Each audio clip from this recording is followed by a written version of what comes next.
这款蓝牙音响支架你见过吗？打开它就是个手机支架。刷剧嫌手机声音小的时候，打开背后的开关，手机打开蓝牙连接音响，手机就可以扩音了。接下来我们感受下这个音响的音质。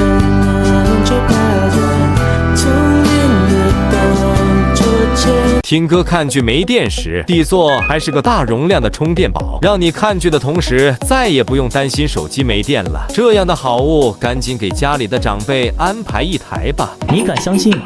现在的手机支架都做得这么高级，用的时候把它这样打开，把手机放上去，角度可以随意调节，360度旋转，自带蓝牙音响，后面还能做个应急充电宝，出门折叠起来装包里也不占地方。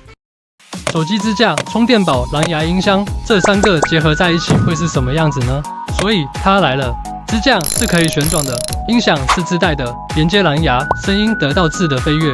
我删掉你的照片，清除所有聊天，把我们的爱情再走一遍。底部还是个充电宝，充电的时候也不压线，外出带上它也不占空间，关键是价格就杯奶茶钱。